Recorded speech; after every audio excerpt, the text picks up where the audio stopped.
안녕하세요. 생생법률쇼 진행을 맡은 김도희입니다. 법과 친해지는 제법 좋은 방법 생생법률쇼. 오늘도 크고 작은 법률 문제로 어려움을 겪고 있는 여러분을 위한 법률 상담은 물론이고요. 세상을 들썩이게 하는 이슈들을 법적으로 풀어보는 시사 법률 토크까지 준비되어 있습니다. 법률과 관련해 궁금한 내용이 있으신 분들은 상담 전화 02557-8295번으로 연락을 주셔도 좋고요. 법률방송 홈페이지에 들어오신 후에 법률상담 게시판에 문의 남겨주시기 바랍니다. 그리고 화면 아래 하단에 보이는 이메일로도 상담 문의를 받고 있습니다. 각 분야 전문 변호사가 무료로 성심성의껏 상담해 드리니까요. 많은 참여 부탁드리겠습니다. 그리고 지금 이 방송은 유튜브를 통해서도 실시간으로 함께 방송되고 있으니까요. 많은 시청 바라겠습니다. 유튜브를 통한 소통의 창구도 활짝 열어두겠습니다. 자, 그럼 오늘 도움 말씀 주실 변호사님 소개해드리겠습니다. 법무법인 영진의 송득범 변호사님 모셨습니다. 어서 오세요. 네, 안녕하십니까. 법무법인 영진의 송득범 변호사입니다. 네, 오늘도 억울하고 답답한 분들께 명쾌하고 또 유익한 상담 해주시길 기대해 보겠습니다. 자, 그럼 오늘 생생법률쇼 접수된 상담 미리 한번 만나볼까요? 처제 집에서 쫓겨났어요. 실거주는 정당한 거절 사유 아닌가요? 낚싯바늘이 눈에 들어갔어요. 재개발 때문에 이웃과 갈등이 생겼어요. 네, 이렇게 다양한 분야의 상담이 접수가 됐습니다. 잠시 후에 변호사님과 함께 속 시원한 해결책 찾아볼 텐데요. 여러분들도 끝까지 어떤 해결책이 제시가 될지 궁금해하면서 함께 해주시면 고맙겠습니다. 자, 생생법률쇼 시청자 여러분이 법과 친해지길 바라면서 법적인 상식을 유익하게 설명해드리는 시간이죠. 목요일은 생활 속 법률 상식을 알려드리는 일상의 로 시간입니다. 자, 변호사님 오늘 함께 알아볼 법률 상식 어떤 건가요? 네, 최근에 이제 여배우 S씨를 비롯해서 J씨의 학폭 의혹까지 연달아 이제 언론에 제기되면서 학교폭력 문제가 다시 도마 위에 본격적으로 올라왔습니다.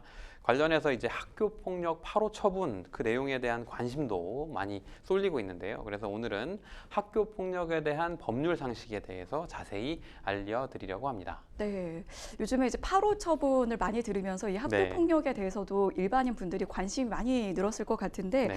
먼저 이제 법률에서 말하는 학교폭력의 좀 정의부터 설명을 해주시죠. 네, 학교폭력 관련해서 근거 법률은 학교폭력의 예방 및 대책에 관한 법률인데요. 제2조 제1항에서 그 정의를 하고 있습니다. 학교폭력이란 학교 내외에서 학생을 대상으로 발생한 상해, 폭행, 감금, 협박, 약취, 유인, 명예훼손, 모욕, 공갈, 강요, 강제적인 심부름 및 성폭력, 따돌림, 사이버 폭력 등에 의해서 신체, 정신 또는 재산상의 피해를 수반하는 행위를 말한다라고 정의하고 있습니다. 네, 굉장히 좀 폭넓게 정의를 네. 하고 있다는 느낌이 드는데 교내뿐만 아니라 교외에서도 네. 발생하는 폭력도 이 안에 들어가는군요.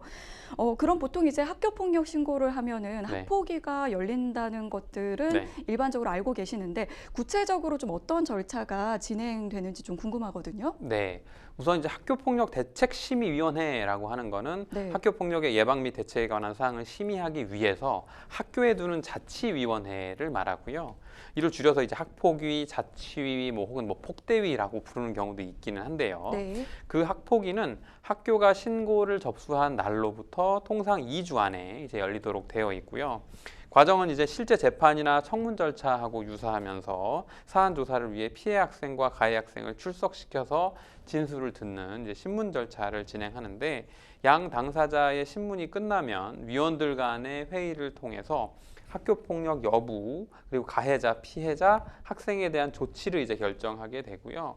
위원회에서 결과가 도출이 되면 학교장이 양 당사자들에게 위원회 심의 결과를 서면으로 통보하도록 되어 있는데 당사자가 이 결과에 이제 불복하는 경우에는 행정심판이나 행정소송으로도 이어지는 경우가 있습니다.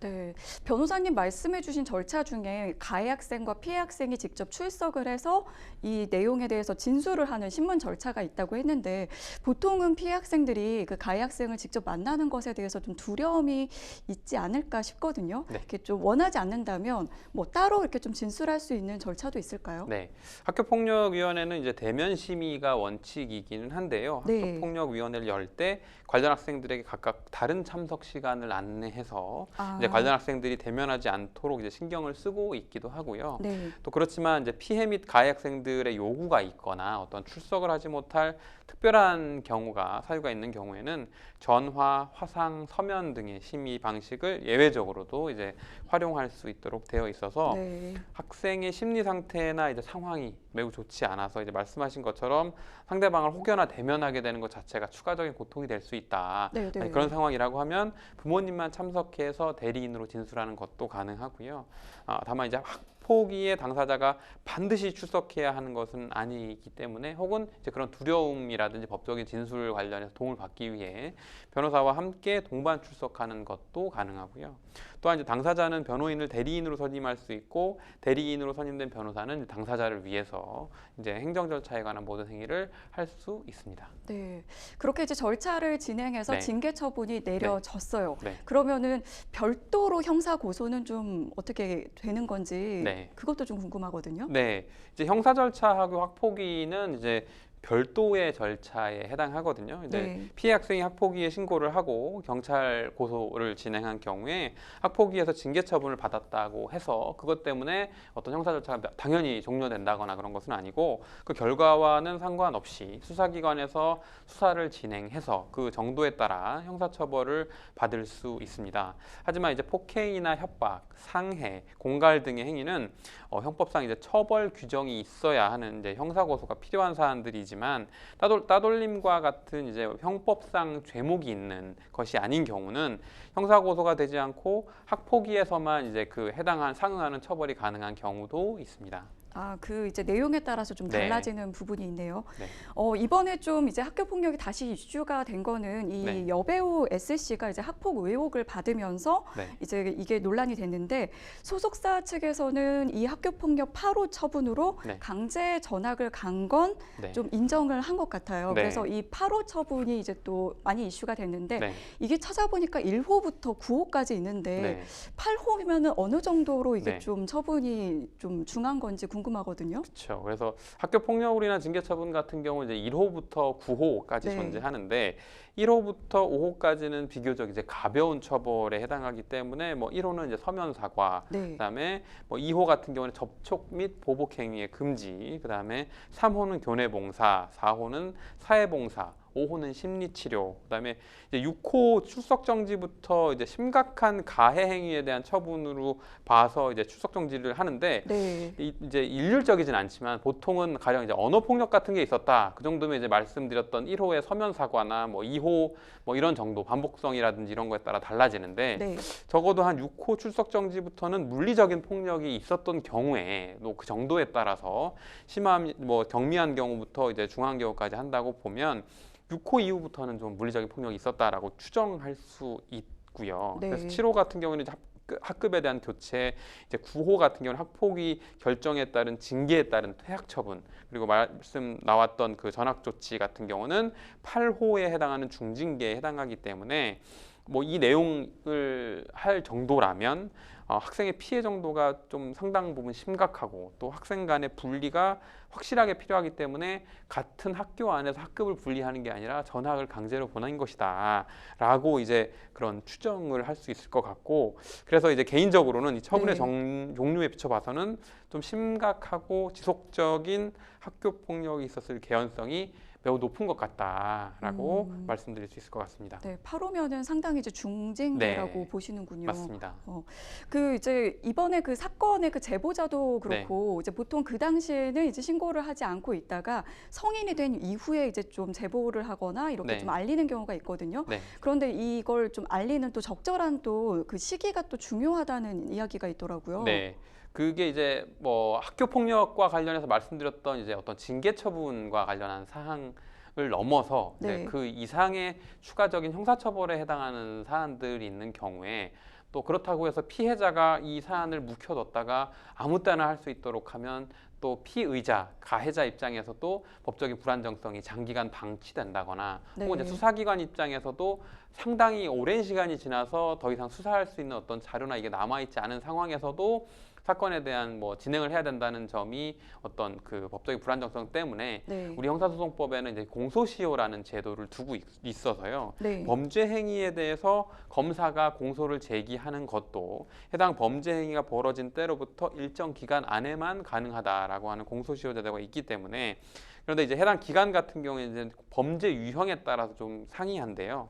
학교 폭력이 진행되는 사안으로 이제 폭행죄라든지 상해죄 혹은 뭐 성추행 같은 것들이 있는데 통상적으로 보면 이제 폭행죄, 모욕죄, 명예훼손 같은 경우는 이제 5년, 뭐 상해, 특수상해 같은 경우는 7년, 처벌 수위가 높은 강제추행이나 강간 등의 경우에는 이제 10년이라는 그 시효가 적용이 되고 따라서 이러한 공소시효를 알고 학교폭력 피해에 대해서 시기적절하게 대응하는 것이 당연히 중요할 것으로 보입니다. 네, 이 10년이 지나면 이제 형사적으로는 좀 네, 이제 할 수 있는 게 그렇죠. 좀 많이 이제 제한이 되거나 네. 거의 불가능할 수도 있다 이런 네. 말씀해 주셨는데 대다수 이제 학폭 피해자들은 이 네. 가해자의 보복을 많이 좀 두려워하는 경우가 있는 것 네. 같습니다. 가해자로부터 좀 보호받을 수 있는 제도가 좀 마련돼 있을까요? 네, 그래서 이제 이런 학교 폭력이 물론 이제 시간이 지나면서 점점 개선되는 게 맞을 텐데 네. 그럼에도 불구하고 이제 심각성이 더해지는 경우들이 많아서 거기에 대해 이제 학교 폭력에 관한 법률이 이제 개정이 일부 시행되기도 했는데 3월 1일부터 시행된 뭐 학교 폭력 예방 및 대책에 관한 법률 일부 개정안에 따르면 학교 폭력이 발생했을 때 가해 학생과 신고자에 대한 접촉, 협박, 보복 행위가 금지되도록 이제 명확히 이제 정하고 있고 만약 이를 위반한 경우에 그 자체만으로 이제 출석 정지, 학급 교체, 전학, 퇴학 처분 등의 6호 이상의 조치를 받을 수 있도록 좀 강하게 개정이 되었고요. 또한 이제 피해 학생 같은 경우는 이제 신설된 제도인데 피해 학생 지원 조력인 뭐 전담 지원관인데 그 제도를 통해서 법률 상담이나 혹은 치유와 보호와 같은 서비스를 지원받을 수 있도록 이제 제도적으로 마련이 됐고 또 가해 학생이 그 행정심판이나 소송 같은 것을 제기한 경우에도 피해 학생의 진술권을 이제 보호 보장할 수 있도록 내용이 담겨 있습니다. 네, 물론 아직은 좀 미약한 부분도 있겠지만 이 네. 피해 학생을 좀 돕기 위한 제도가 계속해서 마련되고 있는 것 같거든요. 네. 만약 이제 학교 폭력 피해를 당하고 있다면은 좀 참지 말고 주변에 이 해당 사실을 알려서 적극적으로 좀 도움을 요청하거나 법적인 조치를 좀 즉각적으로 좀 대응해 보는 것도 고민해 보시면 좋을 것 같습니다. 자, 지금까지 생활 속 법률 상식을 알려드리는 일상의 로 함께했습니다. 여러분은 지금 생생법률쇼와 함께하고 계십니다. 어렵고 복잡한 법률 문제로 고민하고 계신가요? 그렇다면 생생법률쇼가 도와드리겠습니다. 생생법률쇼에선 민사, 형사, 가사 등 각 분야 전문 변호사들이 매년 800여 건의 법률 문제를 속 시원하게 해결해드리고 있는데요. 그럼 무료로 법률 상담을 받을 수 있는 3가지 방법, 지금부터 소개합니다. 첫째, 02-557-8295번으로 전화해 법률 상담 신청을 한다. 둘째, 법률방송 홈페이지에 접속해 법률 상담 게시판에 사연을 올린다. 셋째, 지금 화면에 나오고 있는 이메일 주소로 사연과 연락처를 보낸다. 속 시원한 법률 상담 프로그램 생생법률쇼. 지금 바로 상담 신청하세요.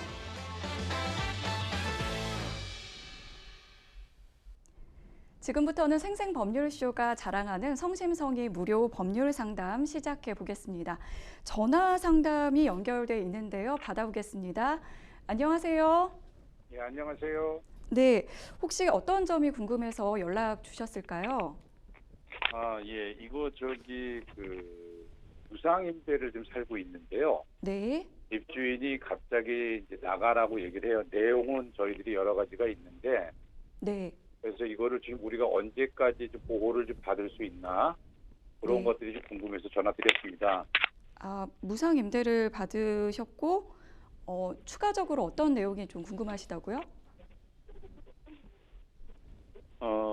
저희가 이걸 갖다가 이제 좀 내용인데 뭐 조금 한 몇 분 말씀드려도 될까요? 아, 네. 그러면은 저희가 그 옆에 송득범 변호사님이 나와 계시는데 이야기 나눠 보시면서 상담 진행해 보겠습니다. 예. 네, 안녕하십니까. 법무법인 영진의 송득범 변호사입니다. 예, 안녕하셨어요. 네, 일단은 네, 지금 뭐 간단하게는 무상 임대와 관련한 보호받을 수 있는 내용이 궁금하다라고 말씀 주셨는데 예. 구체적인 사실관계를 좀 한번 말씀을 주시겠어요?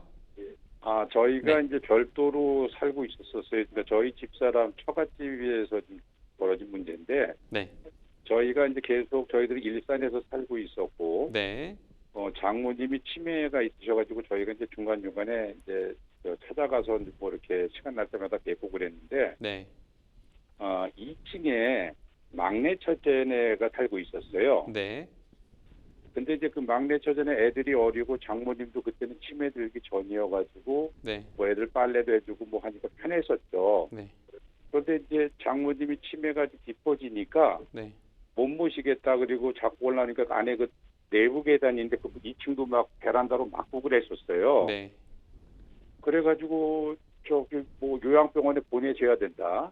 그러니까 이제 환자니까 뭐 자기네들도 불편했겠죠. 네, 그러고 있다 저희가 갔더니 장모님도 이 사람이 내려와 주길 원하고 모든 가족이 큰언니가 좀 모셨으면 좋겠다. 네, 그래가지고 저희들도 이제 일산에서 살다가 뭐 내려와야 되는데 이제 그 일남 사녀 중에 저희 집사람이 장녀고 네, 둘째 처제가 이제 일본에서 사람하고 결혼해가지고 근데 이 지금 살고 있는 집이 좀 둘째 처제네 집이에요. 명의가. 그러니까 자기는 일본에서 있으니까 어머니는 케어를 못 해준다. 네, 그러니까 큰언니가 와서 좀 해주는데 자기가 해줄 건 없고 네, 자기 집이니까 무상으로 와서 있어라. 어머니 돌아가실 때까지.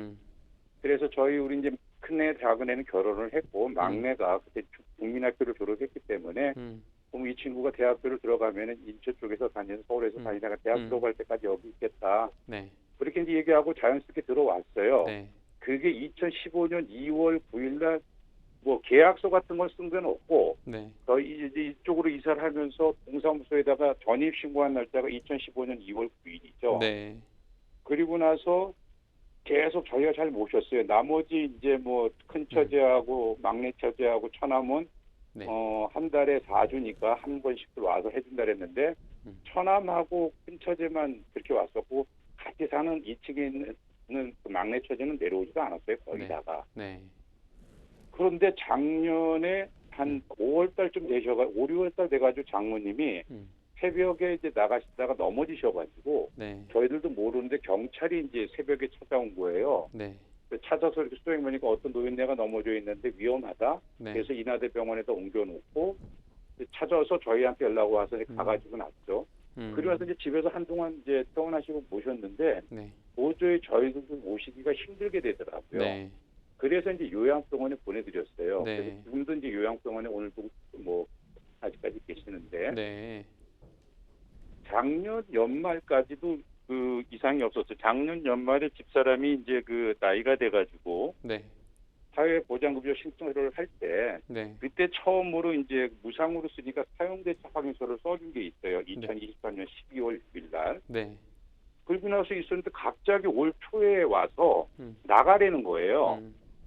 장모님이 한번 입원하셨으니까 못 네. 나오신다. 음, 그러면 나오라. 음, 그래서 아니 저번에 우리 가족끼리 다 모였을 때 얘기하지 않았느냐. 우리 막둥이가 이제 그 군대 갔다가 올 2월달에 제대를 했고 올 이제 9월달부터 그 대학교 2학년 네. 2학기 입학을 하면 2년 반이 남았거든요. 그때까지 있기로 하지 않았냐 그랬더니 그건 그때 일이고 지금은 그냥 나가달라 이렇게만 얘기하니까 너무 화가 나는 거예요. 그 치매 환자 모시는 게 사실 뭐 쉬운 일은 아니거든요. 네, 딸도 그렇지만 사위 입장에서 참 구박도 많이 먹고 맞기도 많이 받고 욕도 많이 먹고 하면서 그렇게 해서 저희는 참 성김성 있고 모셨는데 네, 그냥 무조건 나가려니까 너무 화가 나서 한번 상담하려고 전화드렸습니다. 저희가 좀 어느 정도까지 보호를 받을 수 있는 건지. 네. 일단 그러면 하나 여쭤보면 작년에 뭐 사회보장 뭐 이것 때문에 그 사용대차 확인서를 작성하긴 하셨다고요? 예, 그 작성해가지고 동사무소에다 갖다 준 게 네, 23년 12월 6일 날짜로 네, 그때 마침 처제가 나와서 본인이 직접 사인을 해서 네, 다필도 쓰고 사인을 해서 저희가 접수를 했어요. 그리고 5월 1월 달부터 나가라 그래가지고 우리가 저번에 약속한 대로 지켜달라 그랬더니 그거 싫다. 보증금하고 그 월세를 내라 그러더니 저번 달에 걸 갖다가 50만 원을 빼갔습니다. 가족들이 모여있는 통장에서 월세라 그러면서. 지금 원하시는 거는 뭐 월세를 내고 그 집에 있는 거를 원하시는 게 아니라 뭐 애시당초에 했던 약속이 무상으로 그 집에 거주한다는 약속이었으니까 그 약속을 지키는 내용으로 뭐 구제 방안이나 이런 게 있는지가 궁금하신 게 맞으실까요? 예, 가장 그게 좋고 네. 그렇지 않더라면 저희들도 여기 있으니까 네.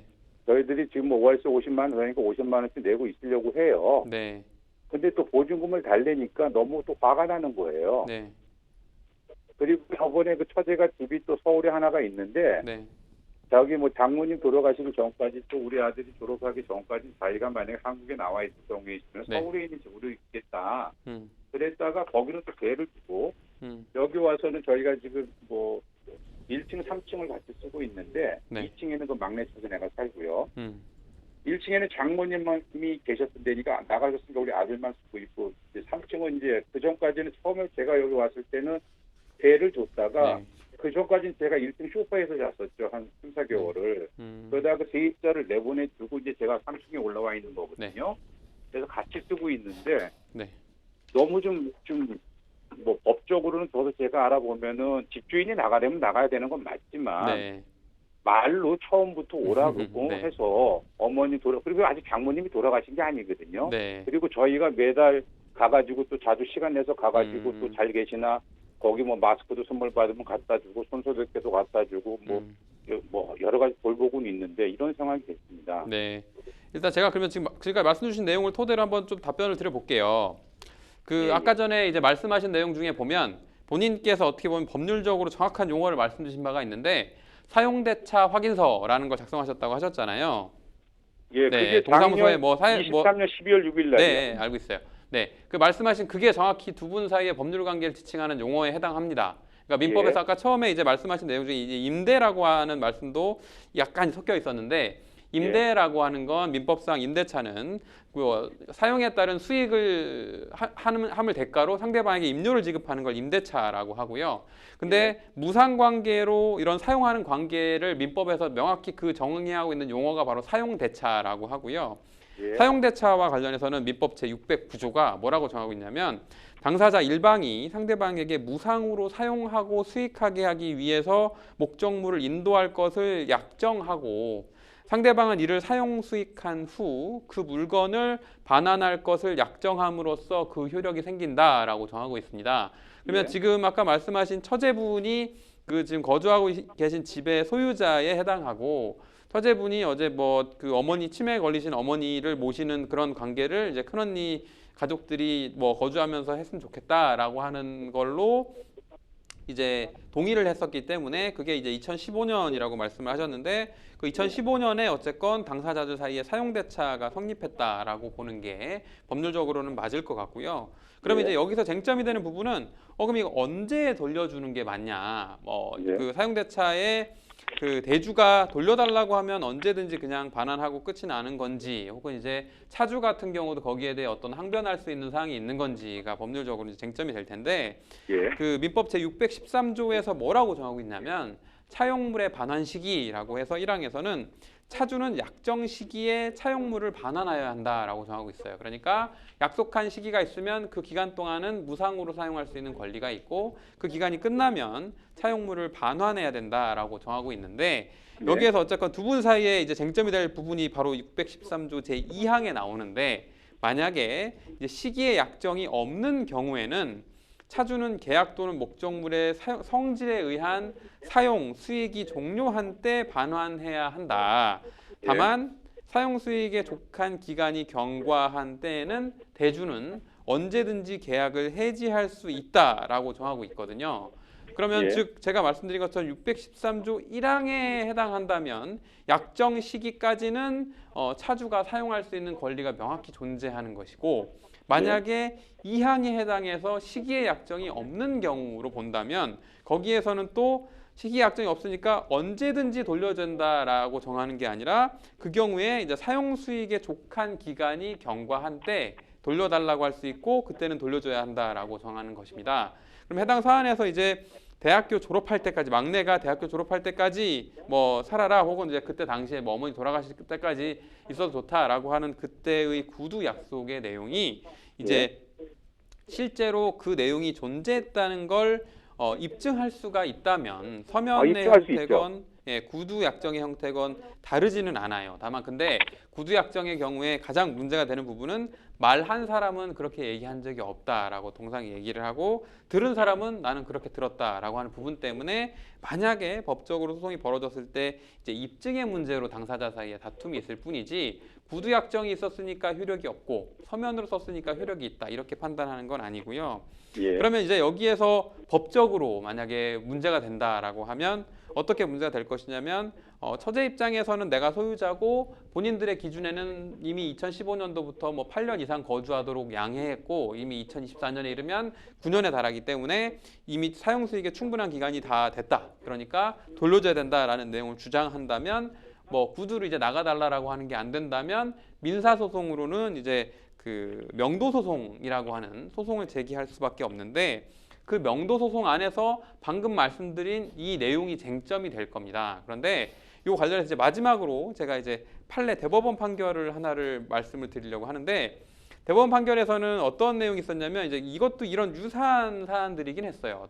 왜냐하면 통상적으로 사용대차라는 관계가 전혀 낯선 사람들 사이에 그냥 무상으로 써라라고 하는 관계가 성립하기는 좀 어렵고 통상적으로 가족이거나 뭐 한 달이 건너서 인척관계이거나 이런 경우에 많이 있기 때문에 그때 사안에서 이제 공동거주 형태의 사용수익에 대해서 어떻게 판시를 했냐면 이게 지금 이 사안에서와는 조금 다른 부분이 있을 수는 있어요. 그러니까 가령 뭐 아버지가 갖고 있던 그 소유의 주택이었는데 그것을 이제 뭐 첫째한테 주기로 하고 첫째는 또 둘째한테 이걸 써라라고 하는 관계가 성립했다면 그런 관계가 전제됐을 때 그럼 여기에서 그 사용수익의 충분한 기간이 끝났으니까 나가달라라고 거기에서도 이제 소유자가 요청했던 사안이었는데 대법원에서는 그 내용에 대해서 뭐라고 봤냐면 사용수익의 충분한 그 기간을 판단하는 데 있어서는 그 뭐 연령, 건강 상태, 뭐 통원의 편리성, 뭐 원고와의 관계 등을 고려해 볼 때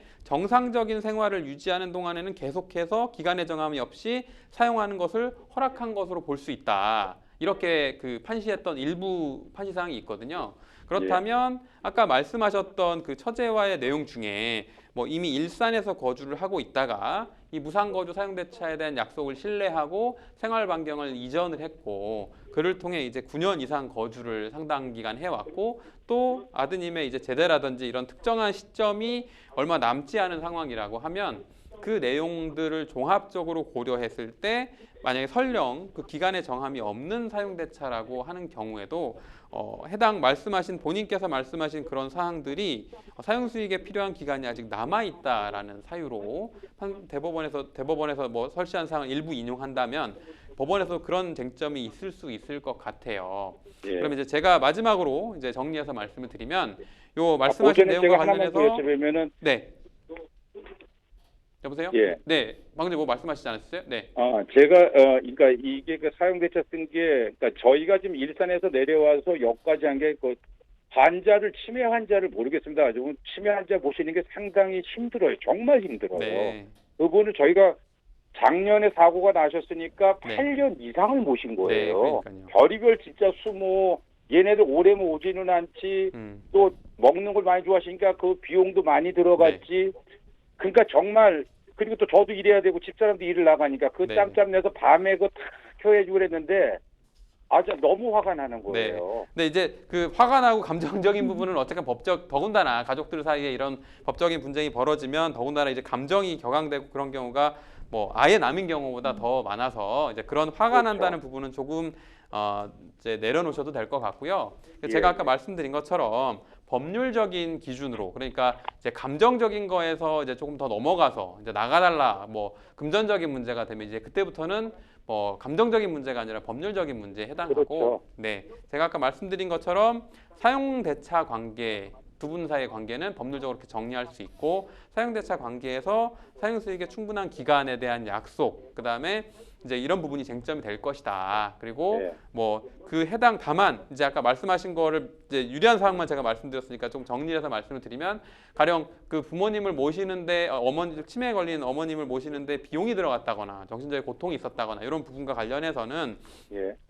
해당 주택의 원래 소유자가 그 어머님이었고 근데 어머님이 둘째한테 증여한 거였다 이런 경위가 있다면 저희한테 더 유리한 사정일 것이고 그렇지 네. 않고 이제 어쨌건 둘째 처제의 소유 주택에 대해서 거주하는 상황이었고 그 과정에서 뭐 이런저런 생활비라든지 비용이 소요됐다라고 하는 부분은 이제 쟁점이 두 개가 조금 나눠지는 부분이기는 해요. 가령 그 뭐 저 직계존속을 부양하는 데 있어서 필요한 부양료가 소요가 될 것이고 부양료에 대한 부담 주체가 과연 누구인가 뭐 이런 문제들도 법률적으로 디테일하게 나눠보면 나중에 쟁점이 될 수는 있지만 근데 여기에서 그거를 지금 제가 말씀드리기 적절치는 않은 것 같고 쟁점을 정리해서 말씀드리면 두 분 사이 관계는 사용대차, 그다음에 사용수익의 충분한 기간이 쟁점이 될 것이다. 그리고 소송의 형태는 이제 그 전화 주신 분께서 먼저 소송을 제기하는 형태는 될 수 없고 상대방이 만약에 명도 소송을 제기한다면 그 소송 안에서 사용수익의 충분한 기간 여부가 법적으로 판단 대상이 될 것이다. 일단 이 정도로 오늘 말씀 올리겠습니다. 하나만 마지막으로 여쭤볼게요. 네, 네. 시간이 지금 거의 없어서 마지막 하나 갖다가 네, 이 집을 진 거를 네. 이 집을 진 거를 장모님네 그러니까 처갓집 집이었는데 조그맸었어요. 그걸 네. 갖다가 그 뒤에 땅을 사가지고 현재 이 집을 산 거예요. 그러니까 엄마 아버지 내가 네. 끝까지 모시고 내가 한국 나오면 살아서 어머니 아버지 살아계실 동안 내가 모실게 하고 어머니 아버지 그러니까 처갓집 집하고 그 뒤에 있는 땅을 사가지고 이 집을 진 거거든요. 네. 그러니까 장모님 집이 처제한테 넘어간 것도 저희도 나중에 알았어요. 네. 그건 아까 제가 말씀드렸잖아요. 그러니까 그런 사정이 있다면 그런 건 이제 저희한테 유리한 경위에 그러니까. 해당한다. 예. 네네네. 그러니까 그거는 지금 현재 상태에서 그것 때문에 어떤 소송을 할 수 있는 내용은 아닌 것 같고. 제가 소송을 안 네. 하고 저쪽에서 하겠죠. 네, 그러니까요. 그러니까 저희가 상대방한테 소송을 할 수 있는 내용은 아니에요. 전화 주신 분께서 소송을 먼저 할 수 있는 내용은 아니기 때문에 다만 상대방이 소송을 제기한다면 그때 지금 마지막으로 말씀 주신 사항도 당연히 유리한 사정에 해당한다. 그 유리한 사정은 사용수익의 충분한 기간을 고려하는 데 있어서 대법원 판결에서도 실제로 그런 내용들이 종합적으로 고려가 됐었기 때문에 대법원이라면 네. 3심까지 갈 수 있다는 내용이네요. 이것도. 그건 이제 재판을 해봐야 하는 부분이고 일단 오늘은 여기까지 말씀 올리겠습니다. 예, 고맙습니다. 좋은 하루 되세요. 네. 네. 오늘 상담 여기까지 진행을 네. 했고요. 여러 가지 말씀을 해주셨는데 일단은 이제 무상 사용 대차가 이제 보통 아는 분들 사이에서 많이 이루어지고 네. 이제 처음에는 이제 약간 이제 양해를 구하거나 그쵸. 이제 구두 계약상으로 합의를 했던 내용이 네. 나중에 좀 바뀌어지는 경우가 있는 것 같아요. 그래서 그쵸. 이제 법적 네. 분쟁으로까지 가는 경우가 있는데 네.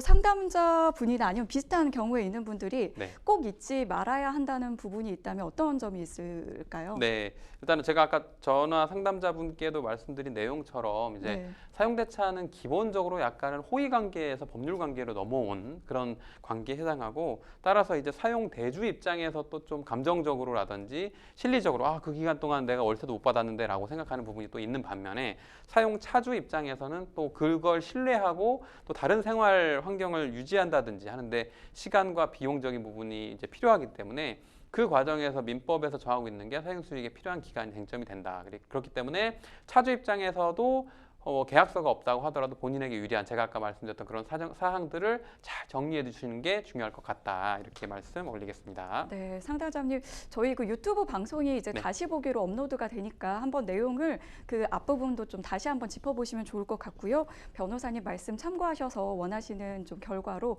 좀 원만하게 좀 해결이 되시길 바라겠습니다. 여러분은 지금 생생법률쇼와 함께하고 계십니다. 어렵고 복잡한 법률 문제로 고민하고 계신가요? 그렇다면 생생법률쇼가 도와드리겠습니다.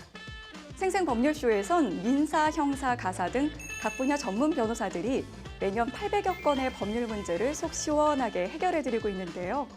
그럼 무료로 법률 상담을 받을 수 있는 3가지 방법, 지금부터 소개합니다. 첫째, 02-557-8295번으로 전화해 법률 상담 신청을 한다. 둘째, 법률방송 홈페이지에 접속해 법률 상담 게시판에 사연을 올린다. 셋째, 지금 화면에 나오고 있는 이메일 주소로 사연과 연락처를 보낸다. 속 시원한 법률 상담 프로그램 생생법률쇼. 지금 바로 상담 신청하세요.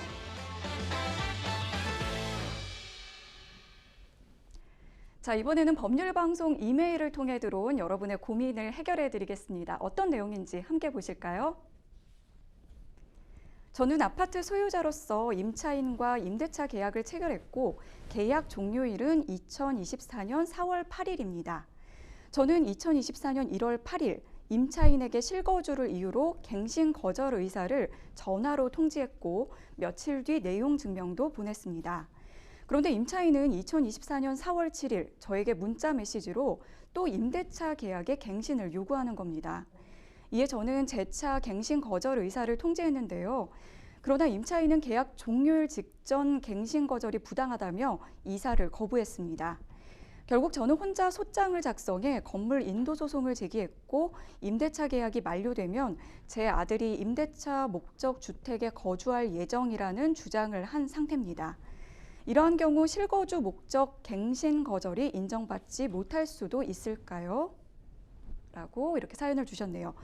현재 임대인의 갱신 거절이 부당하다면서 이 임차인이 이사를 거부한 상황입니다.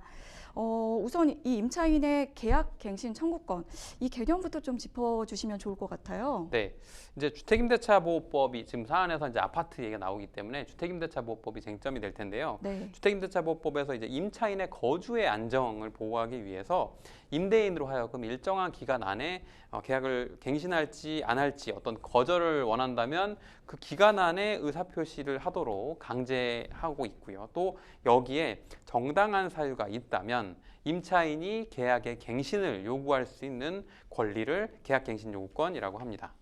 네, 그 임대인이 지금 임대인 집주인 입장에서 지금 계약갱신 요구를 좀 거절하고 싶은 그런 상황이신 것 같은데 이거를 거절할 수 있는 사유에는 어떤 것들이 있을까요? 네, 그래서 법에서 이제 거절 사유를 명확하게 명시를 하고 있는데요. 첫 번째는 이제 뭐 2기 이상의 차임 연체, 월세를 밀렸다. 두 번째는 이제 거짓이나 부정한 방법으로 임차를 했다.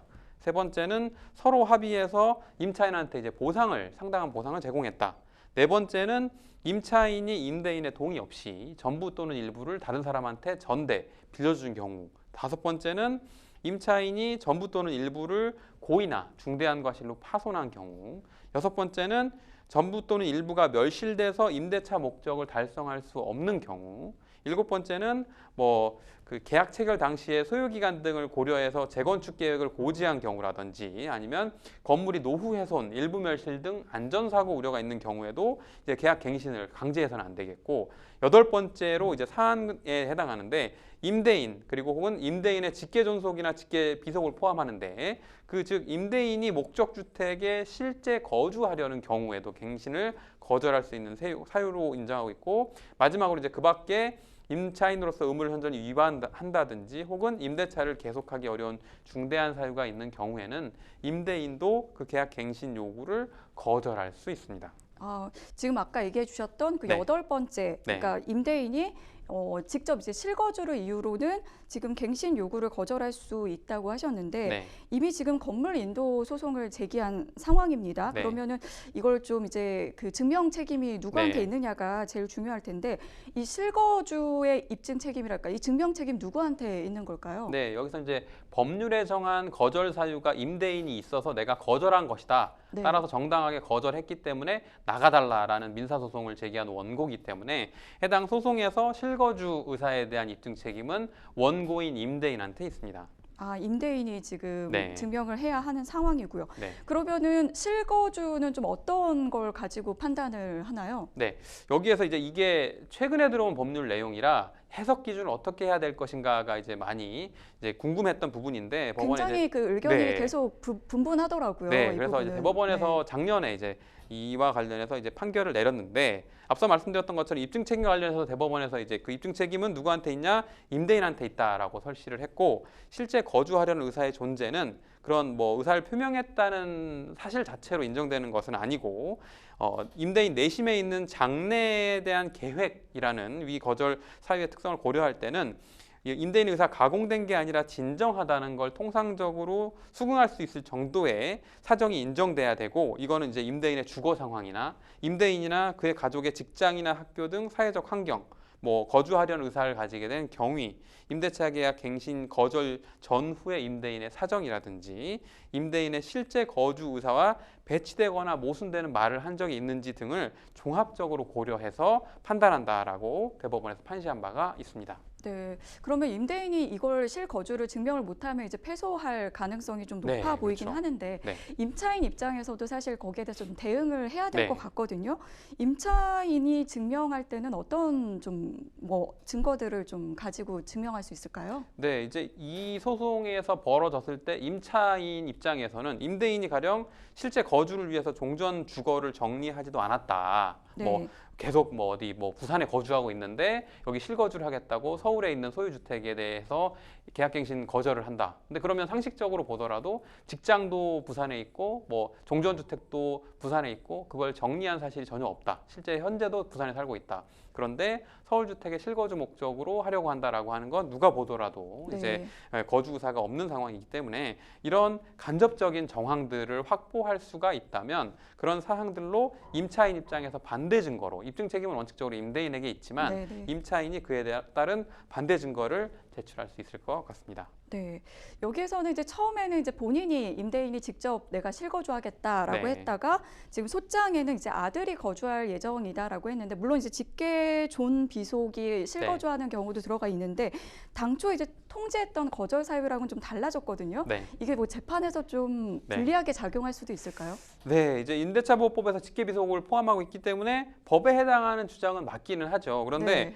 종전에는 본인이 직접 실거주를 하겠다라고 했던 주장과 네. 이제 소송 과정에서는 본인이 아니라 아들이 거주할 예정이다라고 정리한 그 이유가 무엇인지 그 경위에 대한 설명이 충분히 돼야 될 것으로 보이고, 그게 가령 이제 소송만을 위해서 만들어낸 사정이다. 그리고 실제로 아들도 거주할 의사가 없다라고 한다면 소송에선 당연히 불리하게 작용할 가능성이 높습니다. 네, 그러면 이제 상담자님께서는 이제 좀 실제로 정말 사정이 생겨서 내가 처음에는 내가 살려고 했지만 네. 아들이 지금 살아야 되는 상황이면 이걸 좀 어떻게 좀 증명을 하면 좋을까요? 네, 뭐 아까 말씀드렸던 것처럼 종전에 어딘가에 거주하고 있었다면 이사를 위해서 종전 주택을 정리했다거나 아니면 임대차 종료 기간을 맞춰 두었다거나 혹은 이제 이사를 위한 실질적인 준비를 해 왔다거나 뭐 직장을 이직하게 되었다라는 등의 그런 간접 증거들을 준비하는 게 필요할 것으로 보입니다. 네, 지금 사연에서는 계약 종료일 직전에 갱신 거절이 좀 부당하다면서 임차인이 이의를 제기했는데요.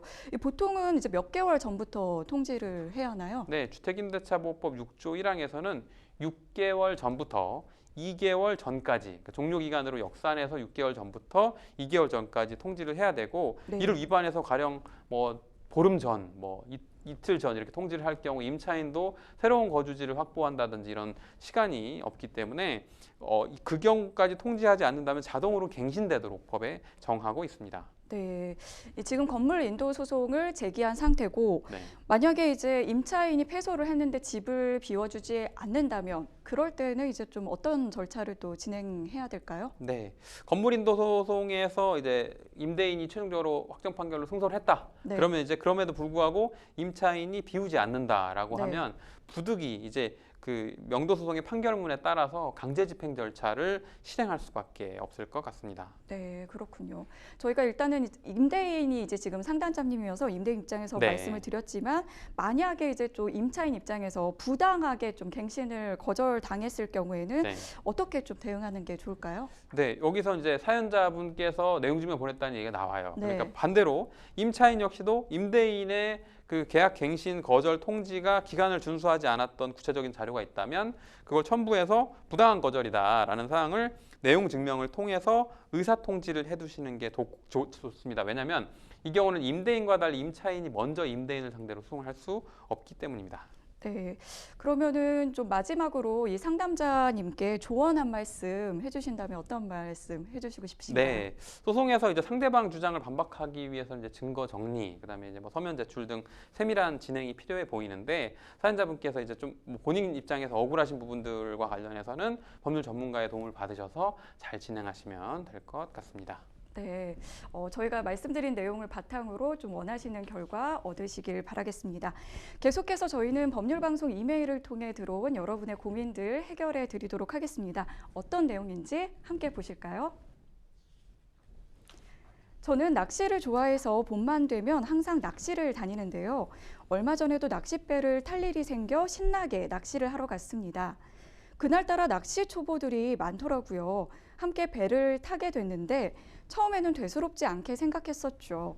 그런데 초보 낚시꾼들이 조심성 없이 낚싯대를 이리저리 휘두르며 장난을 치는 걸 보고 멀찍이 떨어져서 낚시를 하고 있었는데요. 아니나 다를까 저와 가장 가까이 있던 초보 낚시꾼이 크게 낚싯대를 휘둘러 제 눈에 낚싯바늘이 들어가 안구가 심하게 파열되고 말았습니다.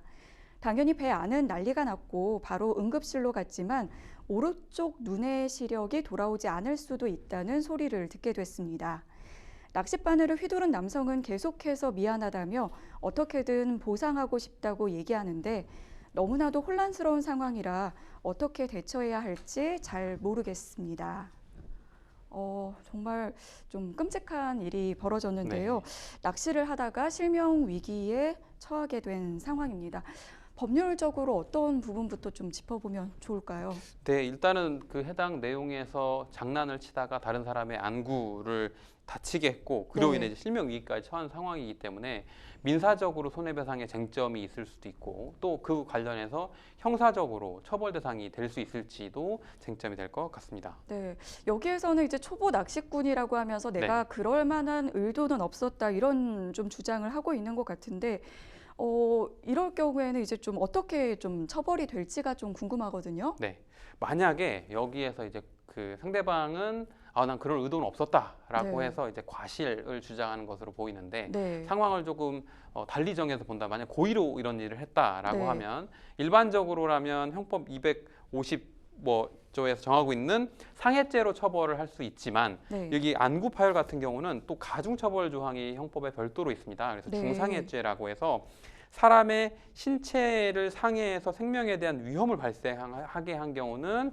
258조 1항, 또 신체 상해로 인해서 불구 또는 불친한치 질병에 이르게 한 자에 대해서도 258조 2항에서 별도로 가중 처벌을 하고 있는데요. 네. 이제 만약 고의라고 하면 이런 중상해죄가 될 수도 있고 과실이 있는 경우에는 또 과실치상죄가 형법 제 266조에서 과실로 인해 사람의 신체를 상해하게 이른 때에 처벌 규정이 있으면서도 별도로 또 268조에서는 중과실치사상죄를 정하고 있어서 중대한 과실로 사람을 사망하게 하거나 상해에 이르게 한 때는 5년 이하 금고에 처하도록 하고 있는데 이 내용은 이 사안에서라고 한다면 고의는 인정되기 쉽지 않지만 이 내용이 중대한 과실로 왜냐하면 위험한 그 낚싯바늘을 휘둘렀다라고 하는 건 단순 과실보다는 중대한 과실까지 적용될 가능성도 있어 보인다 이렇게 말씀 올리겠습니다. 네. 그러면 이제 상해죄 관련해서 얘기를 해주셨는데 네. 다른 죄를 또 뭐 검토해 볼 만한 게 있을까요?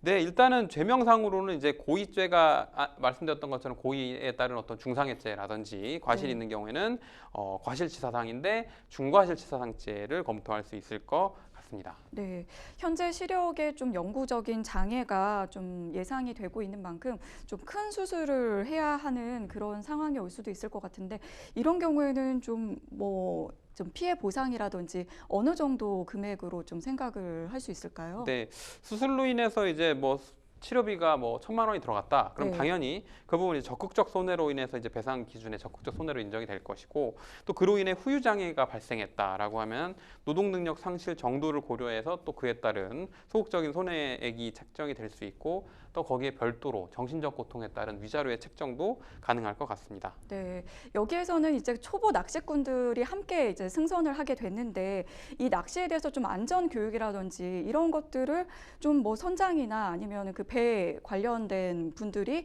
좀 했어야 되지 않나 이런 생각도 좀 들거든요. 네, 만약에 이런 안전 교육을 제대로 시행하지 않았다면 네. 공동 불법 행위자로서 해당 대상자들도 손해배상 책임이 인정될 수 있을 것 같습니다. 네, 그러면은 이 경우에는 좀 민사나 형사 중에서 좀 어느 쪽으로 좀 진행을 둘 다 좀 해야 되는 부분이 있는 네. 것 같은데 네. 만약에 이제 한쪽 지금 눈의 시력을 어떻게 될지 모르겠지만 네. 그 시력을 잃으면은 좀 일상생활에서도 불편까지 좀 야기될 것 같거든요. 네. 그런 경우에는 좀 뭐 직업과 관련해서 좀 내가 이제 눈을 못 쓰는 것에 대한 어떤 생활비라든지 이런 네. 것도 좀 청구할 수 있을 것 같은데 어떤가요? 네, 맞습니다. 앞서 말씀드렸던 손해배상 3분설의 내용 중에 소극적 손해와 관련한 부분과 함께 생활비에 따른 손해배상도 인정될 수 있을 것 같습니다. 네. 오늘 말씀해주신 변호사님, 네, 송도편 변호사님이었는데요. 말씀 고맙습니다. 네, 오늘 저희가 준비한 소식은 여기까지입니다. 오늘 함께해 주신 여러분 진심으로 고맙습니다.